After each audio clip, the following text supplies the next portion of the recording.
प्रिय दर्शकों, नमस्कार। एक बार फिर से उपस्थित हूँ आप सबके सामने आज के कार्यक्रम में। ये आप लोग देख रहे हैं, एक कुंडली लेकर के उपस्थित हूँ जिसमें मैं चतुर्थ भाव के मंगल के बारे में विशेष जोर देकर बात करूंगा और कार्यक्रम का आरंभ यहीं से शुरू होगा। जैसे कि आप लोग मेरे नियमित दर्शक हैं और जानते हैं कि कुंडली विश्लेषण के कार्यक्रम में मैंने अब एक नई चीज जोड़ी है जो ग्रहों के ऊपर और उसके ऊपर आश्रित होता है। तो आज का कार्यक्रम जो है वो कुंडली विश्लेषण का तो होगा ही, पर उससे पहले हम चतुर्थ स्थान के मंगल के बारे में चर्चा करेंगे कि किसी भी जातक की कुंडली में या अगर आपकी कुंडली में भी चतुर्थ स्थान में मंगल बैठे हैं तो उनके कैसे शुभ और अशुभ परिणाम देखने को मिलते हैं। सबसे पहले मंगल ऊर्जा के स्रोत होते हैं। सूर्य और चंद्रमा इनके नाना नानी हैं और धरती मैया इनकी माता है। क्लियर है? इन्हें सत्वगुण ग्रह कहा गया है और पापक ग्रहों में इनकी गणना होती है। विचार अगर करते हैं तो मंगल तेज और शौर्य के कारक होते हैं। इनकी ऊंचाई बहुत ज़्यादा नहीं है, पर ये झट से पाला बदलने वाले ग्रह होते हैं। ये इतने पराक्रमी होते हैं कि इनको भगवान नरसिंह के पराक्रम से जोड़ दिया गया है। भगवान नारायण का पराक्रम स्वरूप जो नरसिंह है अवतार, उससे इनको जोड़ दिया गया है और इतना तीव्र पराक्रम की खंभे में से स्वयं को प्रकट कर दिया। इस वजह से मंगल को नरसिंहावतार से जोड़ा गया और पराक्रम का सूचक या कारक माना गया। किसी भी भाव के जब ठीक पीछे मंगल बैठे हों तो उस भाव के फल में थोड़ी कमजोरी ला देते हैं। जैसे अगर यहाँ वो चतुर्थ भाव में बैठे हैं तो वो पंचम भाव के फल में कमजोरी लेके आएंगे। मतलब अब पंचम भाव का फल निम्न स्तर पे मिलने लगेगा। मंगल जो होते हैं वो चंद्रमा और शुक्र के साथ जब कभी भी बैठते हैं तो कई बार अशुभ परिणामों की वृद्धि भी कर देते हैं। बहुत ध्यान से समझिएगा, अगर हो सके तो इसे आप नोट डाउन कर सकते हैं कि मंगल जब कभी भी चंद्रमा या शुक्र के साथ बैठेंगे तो अपना फल जो अशुभ होता है उसकी वृद्धि कर देंगे। मतलब अब अशुभ फल में चोट चपेट की घटनाएं, दुर्घटना, नुकसान, गलत निर्णय, बुरा प्रभाव, कर्कशता, कठोरता, इस तरीके के बुरे परिणाम देखने को मिलते हैं। विचार अगर करते हैं इनकी कुंडली में भी या किसी भी व्यक्ति की कुंडली में अगर चौथे भाव के मंगल बैठे होंगे तो सबसे पहले अगर वो उच्च राशि में बैठे हैं तो व्यक्ति की इच्छा होगी कि वो संपत्ति इकट्ठा करे। मतलब वो उसका मेन पर्सपेक्टिव ये होगा कि वो धनवान बने। पहला, किसी भी तरीके से अगर जन्म कुंडली में चतुर्थ भाव में उच्च के मंगल विराजमान हैं तो मतलब 10 नंबर की राशि में मंगल देव अगर बैठे हैं और चौथे भाव में बैठे हैं तो साथ ही साथ अगर मंगल देव वहां पे अपने मित्र के साथ बैठे हों, जैसे गुरु के साथ बैठे हों या सूर्य के साथ बैठे हों और अस्त न होते हों, या किसी भी स्थिति में अगर शनि के साथ भी बैठ जाते हों चतुर्थ भाव में तो थोड़ा बहुत अंतर्कलह होता है। लेकिन फिर भी व्यक्ति का ध्येय ये रहता है कि वो धनवान बने, इकट्ठा करना चाहता है, अपने पीछे संपत्ति छोड़ना चाहता है या उसकी मनसा बहुत धनवान बनने की होती है। उसका जो रिजोल्यूशन होता है, उसका जो बोलते हैं ना वो एग्रेशन, लक्ष्य प्राप्त करने का, वो बहुत ज़्यादा संपत्ति इकट्ठा करने का होता है। इतना आप लोग समझ गए होंगे। ये कब होगा? जब मंगल उच्च के होंगे तब, और खास करके जब वो अपनी दशा काल में एक्टिव होंगे तो इस इच्छा की पूर्ति भी करवा देते हैं। पर बात आती है कि अगर मंगलदेव जन्म कुंडली में नीच राशि में बैठे हों या 3 नंबर की राशि में बैठे हों, यानी कि 3 या 4, यानी कि नीच की राशि की तरफ बढ़ रहे हैं या तो पूर्णतया नीच राशि में हो गए हैं, मतलब 4 नंबर में बैठ गए हैं। इस अवस्था में कि अगर मंगलदेव जन्म कुंडली के चतुर्थ भाव में बैठे हों और या तो 3 नंबर में या तो 4 नंबर में बैठे हों तो ये उस व्यक्ति को गलत मैत्री में ले जाने वाले होते हैं, क्योंकि चतुर्थ भाव मित्रता का भी होता है। इस वजह से चतुर्थ भाव में अगर मंगल 3 नंबर या 4 नंबर में बैठे हों तो व्यक्ति गलत मित्रता में जाता है। या पहला ये दूषित परिणाम हो गया। दूसरा दूषित परिणाम कि उस व्यक्ति से गलत निर्णय बार बार होता रहता है। ये दूसरा बुरा परिणाम हो गया। तीसरा बुरा परिणाम कि उस व्यक्ति के नाम कई महिलाओं के साथ जोड़े जाते हैं, विवाह के बाद भी, विवाह के पहले भी। है या नहीं है ये आप जानते हैं, पर नाम अवश्य कहीं ना कहीं जुड़ जाता है। या उनके ऊपर तीव्र लांछन लग जाए। आपने जो काम नहीं किया है, कई बार आप उसकी भी सजा भुगत रहे हैं, ऐसा भी होता है।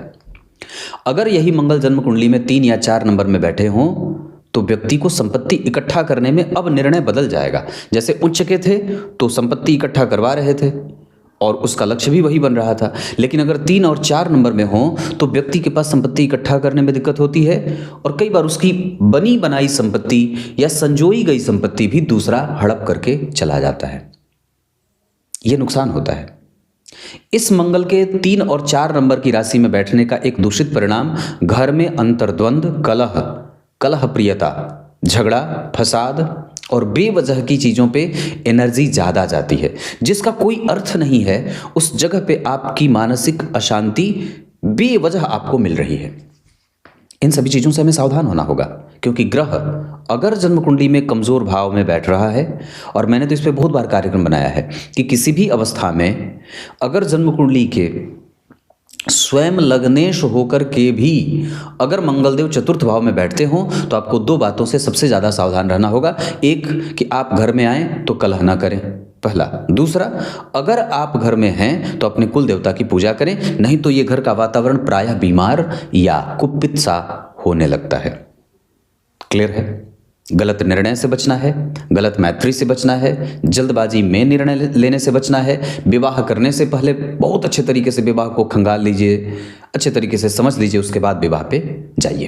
तो ये कार्यक्रम का ये वो हिस्सा है जो सबके लिए फायदेमंद है। क्लियर है? अब आइए कार्यक्रम की शुरुआत करते हैं यहाँ से और इनकी कुंडली के पंचांग से आपका परिचय करा दूं। इससे पहले कि मैं आपको ये कहूँ कि आप जाएं, उससे पहले ये कहूँगा कि कार्यक्रम अंतिम तक देखा करिए। कुंडली विश्लेषण देखने में जो बीच बीच में जो मैं सूत्र और सिद्धांत बताता हूँ, कुंडली में ग्रहों का जो फलादेश जिस तरीके से समझाता हूँ, मैं अपनी पूरी एनर्जी डालने की कोशिश करता हूँ। आइए सबसे पहले अब इनकी कुंडली के पंचांग से आपका परिचय करा देते हैं। अब सबसे पहले इनकी कुंडली के पंचांग से आपका परिचय करा देता हूँ। जन्म हुआ है कार्तिक माह में। विचार करें तो जो कार्तिक माह में लोग होते हैं जन्मे, उनमें थोड़ी बहुत, हालांकि वो बुद्धिमान तो होते हैं, पर कई बार उनसे शठता हो जाती है जिद्दपन के कारण, या गलती से ना सीखने की कई बार प्रवृत्ति सी बन जाती है। वही गलती व्यक्ति बार बार करता रहता है। दक्षिणायन में पाप ग्रहों का बल बढ़ता है, मतलब शनि, मंगल, राहु, केतु, जिसके कारण जीवन में छोटी मोटी परेशानियां बनी रहती हैं, या आप इसे बड़ा भी कह सकते हैं। हेमंत ऋतु में जन्मा जातक प्रेमी किस्म का होता है। शुक्ल पक्ष की चतुर्थी तिथि, शुभ ग्रह नहीं होते चंद्रमा, ये चंद्रमा पापक होते हैं। इस वजह से कई बार व्यक्ति को स्वतंत्र व्यवसाय करना पड़ता है, या कई बार प्राइवेट नौकरी भी करते हुए देखा जाता है। आरंभ में छोटे काम से शुरुआत होती है, बाद में व्यक्ति की जो स्थिति होती है जीवन की, वो बदलती है और सुदृढ़ होती है। ज्येष्ठा नक्षत्र पे इंद्र देवता का प्रभाव होता है। ओम शक्राय नमः इस मंत्र का जप करना चाहिए, और चिरचीटे की जड़ या नवग्रह कवच अपने गले में धारण करना चाहिए। सूर्य को अर्घ आवश्यक रूप से दें। इंद्र को क्रूर देवता माना गया है, इस वजह से दान, पुण्य, पूजा पाठ, कई बार पेट से संबंधित समस्या और अल्सर, फिस्चुला जिसको बोलते हैं, बवासीर, पाइल्स जिसे कहते हैं, इस तरीके की समस्या भी कई बार होते देखी जाती है। अति गंड योग ब्राह्मण वर्ण होगा और राक्षस गण होगा। इस वजह से जीवन में शुद्धता है, सात्विकता है, और तामसिक वृत्ति भी कई बार बनी है, मतलब बहुत ज़्यादा एग्रेशन में होना, महत्वाकांक्षी बहुत ज़्यादा होना, और धन के इर्द गिर्द ही अपनी यात्रा आरंभ और अंत करना, ऐसी स्थितियां कुंडली में देखने को मिल रही हैं। पंचांग में थोड़ी बहुत गड़बड़ी है, जैसे चंद्रमा का पापग्रह होना। उसके बाद अगर आप विचार करें तो जो कुंडली की स्थिति बनी है उसमें वारेस जो बनते हैं वो गुरु बनते हैं, और वो जन्म कुंडली में कन्या राशि में बैठे हैं। बहुत अच्छे तो कन्या राशि में नहीं होते हैं, इस वजह से दिनचर्या प्रायः बाधित होती है, या दिन का आरंभ थोड़ा सुस्त या आलस्य से भरा हुआ होता है। तो ऐसी कुंडली दिखाई दे रही है। अब अगर ग्रहों को समझते हैं तो शुक्ल पक्ष की चतुर्थी तिथि के चंद्रमा हैं। इस वजह से होगा क्या कि व्यक्ति के पास धन एक जैसा नहीं आएगा, और अगर आएगा भी तो जाने का मार्ग पहले से तय होता है, ये भी बात होती है। और कई बार लोग आपको पीठ पीछे आपकी बुराई करते हैं, मुंह पे प्रशंसा करते हैं, और आपका धन खाते हैं और हंसी भी उड़ाते हैं। इस तरीके की स्थिति की भी कई बार देखने को मिलती है। कई बार आपकी मनोवृत्ति ऐसी है जहां आप दूसरों पे रिसर्च नहीं करते, खुद को ही दोषी ठहराते हैं। दार्शनिकता इतनी ऊंची कि व्यक्ति स्वयं के पैसे से किसी दूसरे को सवारी कराता है और स्वयं पैदल चलता है। इस तरीके के जीवन में प्रभाव देखने को मिलते हैं। हालांकि फिर भी महत्वाकांक्षा 100% पूरी हो जाएगी, जो आप चाहते हैं वो आपको मिल जाएगा, पर कर्म क्षेत्र थोड़ा बहुत तो अनुभव देता ही रहेगा। मतलब जीवन में जो काम है, जो करियर है, वो आपको सिखाता रहेगा। ऐसी भी चीज़ें देखने को मिल रही हैं। कुंडली को समझते हैं ग्रहों से। सूर्य जन्म कुंडली में बनते हैं 6वें भाव के स्वामी, जहाँ पे 5 नंबर लिखा है। इसके स्वामी होकर के जन्म कुंडली में नीच के बैठे हैं, जिनका नीच भंग हो नहीं रहा है। और नवांश कुंडली में वो सूर्य जा करके बैठ रहे हैं मकर राशि में, यहाँ भी वो शत्रु की राशि में ही बैठ रहे हैं और मंगल से दृष्ट हो रहे हैं। द्वितीय भाव के स्वामी होकर सप्तम भाव में शनि बैठे हैं। नवांश कुंडली में वो, दशमांशा कुंडली में जो सूर्य नारायण हैं वो भी 11वें भाव में बन रहे हैं जन्म कुंडली के 5 भाव के स्वामी। लेकिन बात यह है कि 2 शुभ ग्रह की दृष्टि है, गुरु और बुध की। इस वजह से यहाँ पे यश और प्रतिष्ठा व्यक्ति को कारोबार में मिलती हुई नजर आ रही है। सूर्य जन्म कुंडली में बैठे हैं 12 अंश पे स्वाति नक्षत्र में। मेहनत करा करके धन व्यक्ति को मिलता है और कई बार षड्यंत्र का शिकार भी व्यक्ति को सूर्य की दशा में या शनि के अंतरदशा में, सूर्य की महादशा के शनि के अंतर में ऐसी चीजें देखने को मिलती है जहां व्यक्ति के साथ षड्यंत्र होता है। और अभी वो दशा 2026 के मार्च तक चल भी रही है। इस वजह से भी 3 महीने तक बहुत ही सतर्क और सावधान रहना होगा। सूर्य के ऊपर किसी भी ग्रह की दृष्टि नहीं है सिवाय शनि के, और नवांश कुंडली में वो मंगल से दृष्ट हो रहे हैं, केतु का प्रभाव है। इस वजह से कई बार वहां पे एनर्जी लेवल दाम्पत्य में अच्छी दिखाई दे रही है। हालांकि वहां पे भी शनि और मंगल का प्रभाव जरूर है। इस वजह से प्रेम विवाह या कई बार विवाह के बाद थोड़े बहुत मतभेद की स्थिति या संतान पैदा करने में दिक्कतों का सामना करना पड़ता है, या कई बार संतति होने के लिए व्यक्ति को संघर्ष में भी जाते हुए देखा जाता है। दशमांशा चक्र में वो सूर्यदेव 11वें भाव में बैठे हैं। 2 शुभ ग्रह से दृष्ट होने के कारण सूर्य में गुरु, सूर्य में बुध, सूर्य में चंद्रमा और सूर्य में जो इतनी सारी दशाएं हैं वो बहुत अच्छी जाएंगी। कहने का अर्थ है कि छोटे मोटे आमूलचूल छोटे अशुभ परिणामों के साथ साथ लेकिन इन ग्रहों की जो स्थिति बनी हुई है वो अच्छी बनी हुई है। चंद्रमा की बात अगर करेंगे तो मीन लग्न की कुंडली के लिए चंद्रमा होते हैं 5 भाव के स्वामी। 9वें भाव में बैठे हैं, नीचाभिलाषी या नीच ग्रह का नीच भंग मंगल कर रहे हैं। साथ ही साथ अगर बात करें तो केंद्र में गुरु हैं, चंद्रमा से 11वें भाव में गुरु बैठे हैं। ये भी अपने आप में बहुत ही संतुलित और श्रेष्ठ परिणाम होता है। इसमें जातक को उसकी शिक्षा पद्धति अच्छी होती है, कम से कम वो किसी के बारे में बुरा नहीं सोचता। लोग उसके बारे में निश्चित रूप से बुरा सोचते हैं। पूर्वजों का आशीर्वाद व्यक्ति को मिलता रहता है। भवन इकट्ठा करने में व्यक्ति को थोड़ा भवन भूमि वाहन इकट्ठा करने में व्यक्ति की दिलचस्पी होती है और वो उसको भी पूरा करता है। इतना ही नहीं, व्यक्ति अगर कल को अपने कारोबार को और भी ज़्यादा प्लस मोड में लेना चाहता है या ले जाना चाहता है तो उसमें चंद्रमा की दशा सहयोग कर देगी। चंद्रमा की दशा में व्यक्तित्व में निखार आएगा, चंद्रमा की दशा में संपत्ति इकट्ठी होगी, चंद्रमा की दशा में भाग्य का लाभ मिलेगा, चंद्रमा की दशा में तीर्थ यात्रा होगी, चंद्रमा की दशा में मांगलिक कृत्यों में सहयोगी या भाग लेने का अवसर मिलता है। साथ ही साथ मन शांत और आभूषण और वस्त्रों का सुख भी मिलता है। चंद्रमा बैठे हैं अमात्य कारक होकर के 27 अंश पे, दूसरे सर्वाधिक ग्रह जो अंशों के साथ विराजमान है। नवांश कुंडली में मीन राशि में जिस पे शनि का प्रभाव हो रहा है, लेकिन फिर भी ठीक है। तो कहने का अर्थ है कि चंद्रमा की दशा इस कुंडली में संतुलित परिणाम देगी, भाग्यशाली और धार्मिक बनाएगी। भाग्य है तो धर्म है और धर्म है तभी भाग्य है, दोनों परस्पर जुड़े होते हैं। तो ये जन्म कुंडली में चंद्रमा का प्रभाव। स्वास्थ्य में पेट में अल्सर, कट पीट की घटनाएं, कई बार ऑपरेशन होता है, चीरा टाँका लगता है और कब्जियत की शिकायतें भी देखने को मिलती हैं। तो ऐसी चंद्रमा की स्थिति देखने को मिल रही है। उसी चंद्रमा की महादशा में शुक्र, बुध, शनि, गुरु, ये सब चंद्रमा की महादशा में इन ग्रहों का अंतर छा जाएगा। चंद्रमा की महादशा में शुक्र का भी प्रभाव अच्छा है, मंगल का भी प्रभाव अच्छा होगा, सूर्य का भी प्रभाव अच्छा होगा। तो मतलब इन दशाएं, जो ये दशाएं चलेंगी वो जातक के लिए लाभान्वित करने वाली चलेंगी। मंगलदेव मीन लग्न की कुंडली के लिए भाग्य के साथ धन भाव के स्वामी होते हैं। भाग्य भाव के साथ साथ धन भाव के स्वामी हैं, चतुर्थ स्थान में बैठे हैं। मैंने इनके बारे में चर्चा भी कर रखी थी थोड़ी देर पहले, मैंने जो मंगल के बारे में चर्चा की थी। घर में कलह बनाते हैं, अंतर्द्वंद देते हैं, मन एक जैसा नहीं रहता है, विक्षिप्त या कई बार व्यक्ति को जल्दबाजी में निर्णय लेने की शिकायतें देखने को मिलती हैं। नवमांश कुंडली में जो मंगल बन रहे हैं वो 12वें भाव के स्वामी होते हैं और 7वें भाव में शनि के साथ बैठे हैं जो धनु लग्न की कुंडली के लिए द्वितीयेश होते हैं। तो 12वां और द्वितीय के स्वामी एक साथ जन्म कुंडली के 7वें भाव में बैठेंगे तो दाम्पत्य में कलह का वातावरण तैयार करेंगे। या कई बार व्यक्ति मन मुताबिक विवाह करने का इच्छुक होता है और बाद में पश्चाताप की अग्नि में जलता है। ऐसा इसलिए क्योंकि यहाँ पे चंद्रमा और राहु दोनों एक साथ बैठे हैं, जो कहीं ना कहीं एक वैवाहिक मतभेद को प्राप्त कराने की कोशिश करेंगे। या कई बार व्यक्ति के विवाह में मतभेद देखने को मिलेगा। विवाह करना होगा तो वृश्चिक राशि वृश्चिक लग्न, कन्या राशि कन्या लग्न और मिथुन राशि मिथुन लग्न की जातिकाओं से विवाह हो तो ज़्यादा अच्छा रहेगा।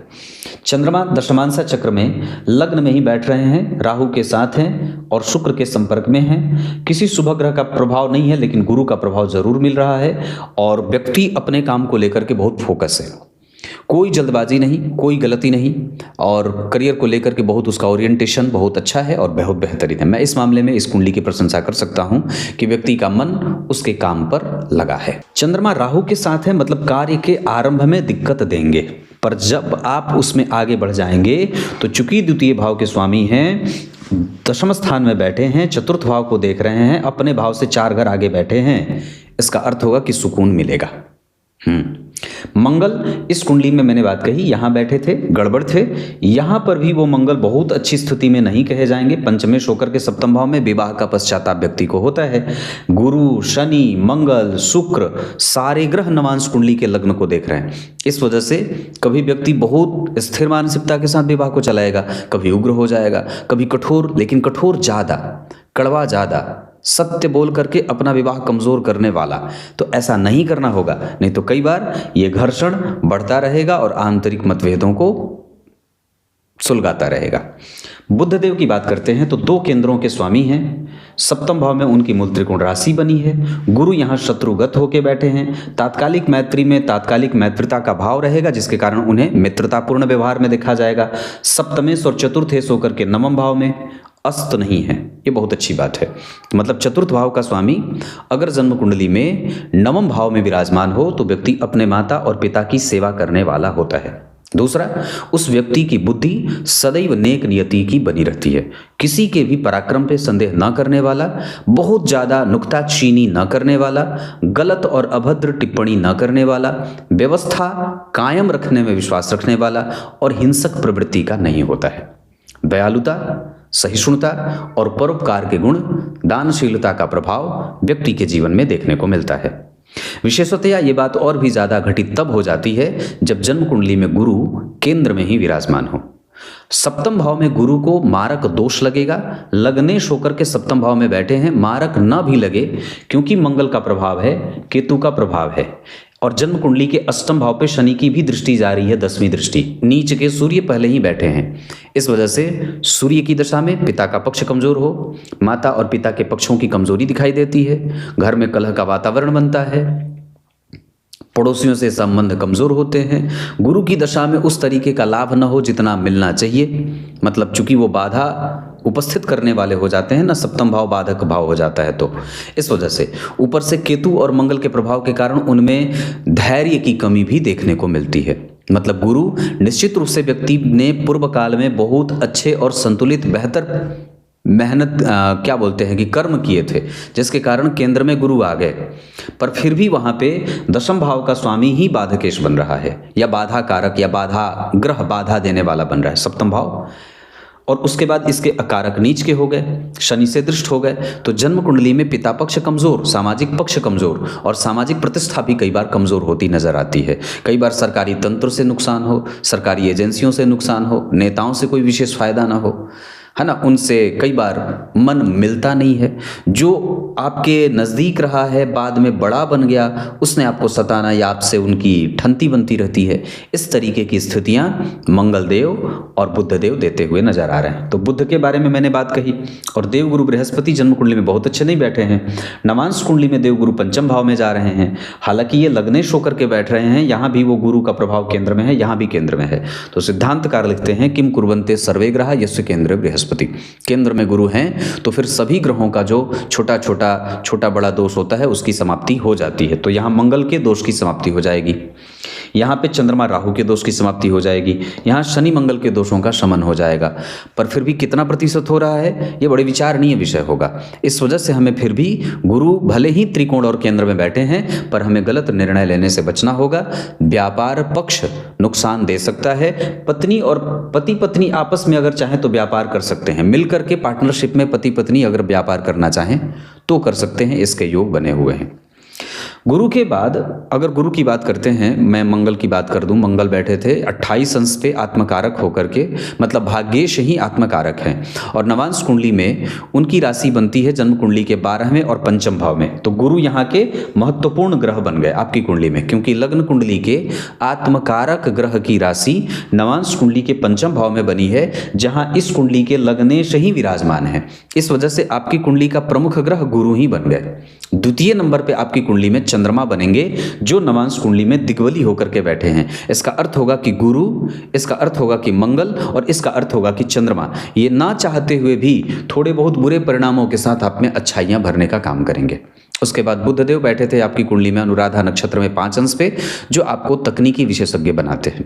शुक्रदेव की बात करेंगे तो मीन लग्न की कुंडली के लिए तृतीय और अष्टम भाव के स्वामी होकर के जन्म कुंडली में विचार करिए, अष्टमेश का संबंध चंद्रमा के साथ है और अष्टम भाव में सूर्य बैठे हैं। ये अपने आप में महान राजयोग हो गया।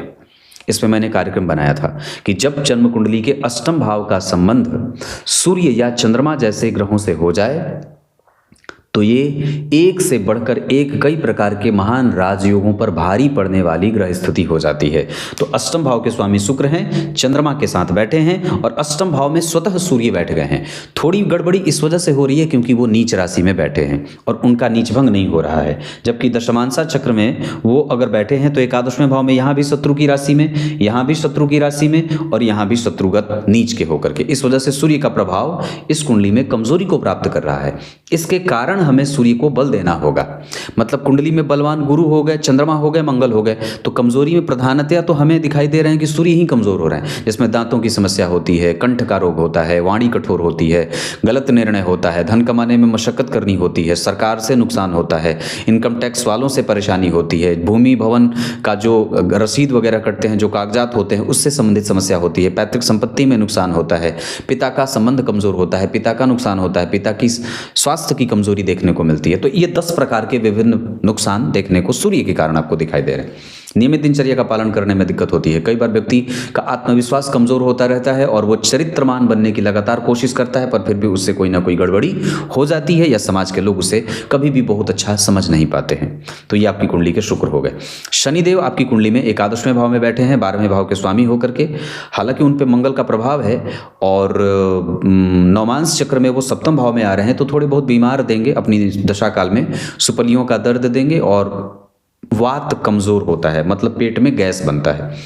दशमांशा चक्र के आधार पर वो आपको विदेश ले जाने की फिराक में है, तो आप अगर चाहें तो शनि की दशा काल में या किसी भी स्थिति में आप अगर बाहर जाना चाहते हैं तो बाहर भी जा सकते हैं। मतलब शनि की दशा 12वें भाव के अधिपति होकर के एकादशवें भाव में भी बैठे हैं, मंगल से दृष्ट होने के कारण, गुरु के प्रभाव के कारण। अब विचार करिए, अभी मैंने कल ही कार्यक्रम बनाया था इस पे अपने मेन चैनल पे कि एकादशवें भाव पे पापक ग्रहों का प्रभाव हो, मतलब शनि बैठे हो, मंगल भी देख रहे हो, लेकिन एक अन्य शुभ ग्रह भी देख रहा हो, तो व्यक्ति के समस्त इच्छाओं की पूर्ति करवाने वाले होते हैं और व्यक्ति किसी भी तरीके से समाज को देने में आगे रहता है। वो चाहता है कि उसके पास धन आए तो मंदिर निर्माण में, गौशाला में, ब्राह्मणों को, मतलब इस तरीके की सुरक्षाओं में उसका विश्वास होता है। तो कुल मिलाकर के आपकी कुंडली के शनिदेव हो गए। लग्न पे गुरु और शनि दोनों का प्रभाव है, तो थोड़ा बहुत तो देर होता ही है। नौकरी में थोड़ी देर हो जाए, सरकारी नौकरी में कई बार मशक्कत करनी पड़ती है या देर से व्यक्तित्व का निखार आता है, ऐसी चीज़ें देखने को मिलती है। लेकिन फिर भी कुल मिलाकर के मैं एक बात कहूँगा कि आपकी कुंडली के राहु भी अच्छे हैं, आपकी कुंडली के गुरु भी अच्छे हैं, आपकी कुंडली के शुक्र भी अच्छे हैं, आपकी कुंडली में मंगल भी अच्छे हैं। थोड़ी बहुत कमजोरी मैंने सूर्य और थोड़ी बहुत कमजोरी मैंने बुध में देखी है। तो इतनी सारी चीजें। केंद्र त्रिकोण को राहु स्थित शतो सतः, केंद्र में और त्रिकोण के राहु अच्छे होते हैं। जिस राशि में बैठे हैं उस राशि का अधिपति केंद्र में बैठा है, यह अपने आप में ही बहुत अच्छी बात है, क्योंकि चतुर्थ के अधिपति नवम में, नवम के अधिपति मंगल चतुर्थ में। तो ये जो परिवर्तन है मंगल और बुध का, ये महान परिवर्तन योग होगा, जो माता और पिता का व्यक्ति, उन भले वो जीवन में रहें, शारीरिक रूप से न रहें, पर उनकी संपत्ति और उनका आशीर्वाद व्यक्ति को सदैव मिलता रहता है। और उनका आशीर्वाद व्यक्ति को लगता है, पूर्वजों का आशीर्वाद यहाँ से भी मिल रहा है, क्योंकि चतुर्थ पंचम भाव के स्वामी जन्म कुंडली के नवम भाव में बैठे हैं। तो ये कुंडली का भाग्य भाव बलवान है। भाग्य भाव के बलवान होने से ही यहाँ पे जो शनि मंगल का प्रभाव है, चंद्रमा राहु का प्रभाव है, वो कमजोर होगा और विवाह बचाने की पूरी कोशिश करेगा। क्लियर है? अब मैं नक्षत्रों पे आपका ध्यान लेके आता हूं, कौन से ग्रह किस नक्षत्र में बैठे हैं और क्या परिणाम दे रहे हैं। अब बात नक्षत्रों की करते हैं। तो सबसे पहले बात करेंगे सूर्य, जो स्वाति नक्षत्र में बैठे हैं। तुला राशि के अंतर्गत ये नक्षत्र है। राहु जन्म कुंडली में उनके सन्निकट ही बैठे हैं। और किसी भी अवस्था में सूर्य का अष्टम भाव में बैठना, नवांश कुंडली में श्रवण नक्षत्र में जाना, ये इस बात का सूचक है कि सूर्य की दशा में व्यक्ति जो प्रोग्रेस करेगा और संपत्ति इकट्ठा करने के लिए, तो सूर्य की दशा में उसका सहयोग मिल सकता है। मतलब उसके धन के व्यय होंगे और संपत्ति इकट्ठा करने में उसको सहयोग मिल जाएगा। चंद्रमा जन्म कुंडली में 27 अंश पे मैंने बात कही थी, ज्येष्ठा नक्षत्र में बैठे हैं। नवांश कुंडली में वो उत्तरा भाद्रपद नक्षत्र में बैठ रहे हैं। चंद्रमा की दशा में जो स्थिति उत्तरा भाद्रपद और ज्येष्ठा की बन रही है, उसके आधार पर आत्मविश्वास की वृद्धि होगी, यश और प्रतिष्ठा में, सम्मान में वृद्धि होगी चंद्रमा की दशा में, ये पक्की बात है। और जो काम आप सोचते आए हैं उसमें सफलता भी मिलेगी। ज्येष्ठा नक्षत्र में दान करना आपके लिए सर्वोत्तम रहेगा। मंगल पुनर्वसु नक्षत्र में बैठे हैं। नवांश चक्र में वो मंगल आर्द्रा नक्षत्र में बैठ रहे हैं। वर्गोत्तम होने के कारण ये मंगल बलवान हो जाएंगे और बलवान होकर के कुंडली में भाग्य और धर्म, आध्यात्म चिंतन, पैतृक संपत्ति, माता से लाभ देंगे। कन्विंसिंग कैपेसिटी अच्छी रहेगी, शिक्षकीय गुणों से युक्त रहेगा, कारोबार में मन लगेगा और साहस कभी कम नहीं पड़ेगा मंगल की दशा में। बुधदेव अनुराधा नक्षत्र में बैठे हैं। नवांश चक्र में वो पूर्वा भाद्रपद में बैठ रहे हैं। बुध की दशा में भी करियर का लाभ होगा, पर लगभग सामान्यतया नॉर्मल सा। उसके बाद गुरु की बात करते हैं तो गुरु हस्त नक्षत्र में बैठे हैं। नवांश कुंडली में वो अश्विनी नक्षत्र में बैठ रहे हैं। गुरु की दशा में स्वास्थ्य से संबंधित परेशानी होगी, स्वास्थ्य पर व्यय होगा, पेट की परेशानी बढ़ेगी, कफ जनित समस्या होगी, कई बार आत्मविश्वास की कमजोरी होगी, कई बार खूंखार या कठोर होना व्यक्ति का बढ़ जाएगा। उसके साथ अगर और भी बात करते हैं तो गुरु का हस्त नक्षत्र में प्रभाव व्यक्ति को इमोशनल और उस दशा काल में प्रभाव की वृद्धि होगी। थोड़ा बहुत स्वास्थ्य ही कमजोर होता नजर आ रहा है। शुक्रदेव बैठे हैं ज्येष्ठा नक्षत्र में। नवांश कुंडली में मूल नक्षत्र में बैठ रहे हैं। शुक्र की दशा धनदायक होगी, इसमें कोई संशय नहीं है कि शुक्र की दशा में आपका कारोबार और चलेगा, क्योंकि द्वितीय होकर के दशम भाव में विराजमान है, चतुर्थ भाव पे देख रहे हैं। शनिदेव जन्म कुंडली में श्रवण नक्षत्र में बैठे हैं। नवांश कुंडली में आर्द्रा नक्षत्र में बैठ रहे हैं। शनि की दशा में चोट चपेट की घटनाएं देखने को मिलेंगी, महत्वाकांक्षा बढ़ती हुई नजर आएगी और कई बार आलस्य भी हावी होगा। राहुदेव जन्म कुंडली में ज्येष्ठा नक्षत्र में बैठ रहे हैं। नवांश कुंडली में रेवती में जा रहे हैं। इस वजह से राहु की दशा भी आपकी कुंडली में यश, मान, पद, प्रतिष्ठा, सम्मान, भोग, सुख, ऐश्वर्य, वस्त्र, आभूषण आदि और भाग्य की वृद्धि करने वाली होगी। और कुंडली की थोड़ी सी बातें करते हैं। लग्न से लग्नेश 7 घर आगे बैठे हैं। यहाँ से ठीक 7वें घर की स्थिति ही उपपद लग्न बन जाए। मतलब ये बात है कि गुरु का प्रभाव आपके लिए आपके व्यक्तित्व में निखार लाने में सहयोगी होगा।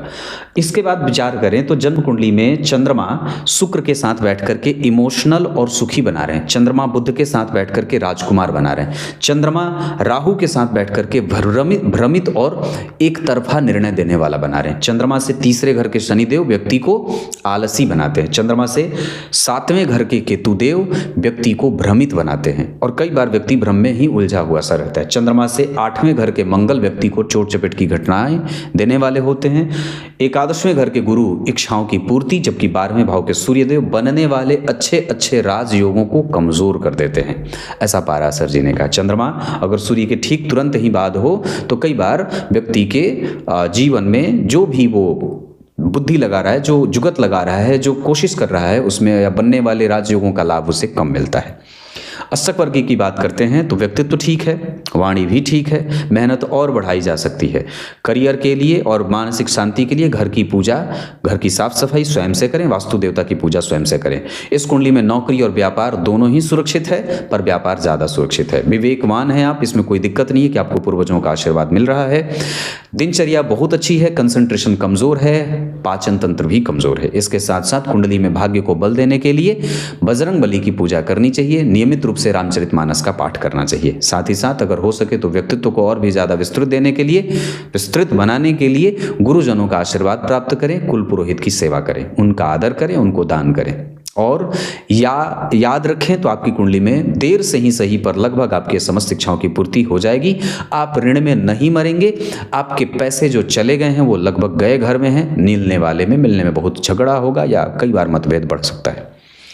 मारक ग्रहों की दशा पे एक बार चर्चा कर लेते हैं। तो मैंने कहा आपकी कुंडली में मारक बनेंगे शनि, सूर्य और कई बार मंगल, गुरु। ये सब दशाएं कई बार मारक हो सकती हैं। सूर्य 100% परिणाम करेंगे, चंद्रमा 25%, मंगल और बुध 25% से भी कम। बजरंगबली की पूजा हनुमान चालीसा का पाठ, रामचरितमानस का पाठ। गुरु को और बलवान बनाने के लिए एकादशी या राम रक्षा स्तोत्र का पाठ कर सकते हैं, एकादशी का व्रत कर सकते हैं।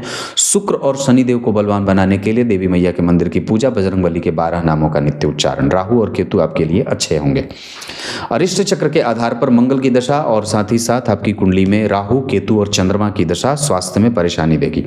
भवन, भूमि, वाहन से संबंधित अगर कोई भी निर्णय लेना होगा तो गुरु, शुक्र और शनि के साथ चंद्रमा की दशा में आपको लाभ हो जाएगा। माता और पिता को लेकर के स्वास्थ्य में परेशानी बढ़ेगी केतु की दशा में, और साथ ही साथ कई बार शनि और मंगल की दशा में माता पिता के स्वास्थ्य में परेशानी होगी। पिता का पक्ष इस कुंडली में कमजोर ज़्यादा दिखाई दे रहा है। संतान पक्ष के लिए आपकी कुंडली में शनि, राहु, चंद्रमा और केतु संतान को कष्ट देने वाले हो सकते हैं। शुक्र के नीच होने के कारण सप्तमांसा चक्र में संतान और भाग्य की कमजोरी होगी, जिस तरह से विवाह होने के तुरंत बाद चतुर्थी का व्रत व्यक्ति को शुरू कर देना चाहिए। कुंडली मिलाकर के विवाह करेंगे। विवाह की दिशा मैंने बता रखी है, आपकी कुंडली के हिसाब से विवाह की दिशा दक्षिण और पूर्व हो तो ज्यादा बढ़िया है। अगर भवन जिसमें आप निवास करना चाहते हैं तो मीन, मेष, वृष, मिथुन, कर्क, सिंह, कन्या, तुला, वृश्चिक पूर्व दिशा के मकान में रहना अच्छा रहेगा। मित्रता कर्क और मीन वृश्चिक वालों से करें, शत्रुता न करें धनु, वृष और कन्या वालों से। क्लियर है। इस कुंडली में कमजोरी मंगल की मुझे ज्यादा दिखाई दे रही है, हालांकि वो भी परिवर्तन करके और वर्गोत्तम होकर ठीक हो जा रहे हैं। तो कुल मिलाकर के कुंडली का पक्ष आपके पक्ष में ही खड़ा होता हुआ नजर आ रहा है। एक पक्ष और भी कहूंगा, इस कुंडली में नक्षत्र पुनर्वसु, हस्त, रेवती, श्रवण, अनुराधा और स्वाति किसी भी काम को करने के लिए अच्छे हैं। नक्षत्र चंद्रमा का ज्येष्ठा है, इस वजह से इस कुंडली में बुध के नक्षत्र में है, मारक ग्रह के नक्षत्र में पैदा हुए हैं, तो कई बार बुध भी मारक होंगे। और सामान्यतया वो जब जन्म कुंडली में उनके ठीक पीछे शनि राहु का प्रभाव होता है तो कई बार कष्ट तो बढ़ता ही है। तो इस वजह से बुध की दशा भी कई बार छोटी मोटी परेशानी करेगी। चंद्रमा के ज्येष्ठा नक्षत्र में दान पुण्य करना अच्छा रहेगा। दिन मंगलवार और सोमवार का बहुत अच्छा रहेगा। इस कुंडली के लिए रंग लाल और सफेद बहुत अच्छे रहेंगे, और इस कुंडली के लिए गेरुआ रंग भी बहुत अच्छा रहेगा। क्लियर है। चंद्रमा की महादशा में बुध, चंद्रमा की महादशा में मंगल और चंद्रमा की महादशा में सूर्य का अंतर कमजोर होगा। जबकि मंगल की महादशा में अगर विचार करते हैं तो आपकी कुंडली में मंगल की महादशा में केतु, मंगल की महादशा में शनि और मंगल की महादशा में राहु, शुक्र, ये कमजोर जाने वाले ग्रह बनेंगे। राहु की महादशा आपके लिए बहुत अच्छी रहेगी। राहु आपकी कुंडली के लिए सबसे उत्तम सर्वोत्तम दशाओं में से एक परिणाम देने वाले ग्रह बनेंगे। कुछ इसी तरीके से आज के इस कार्यक्रम का समापन करते हैं। तब तक के लिए इजाजत दीजिए। बहुत बहुत नमस्कार।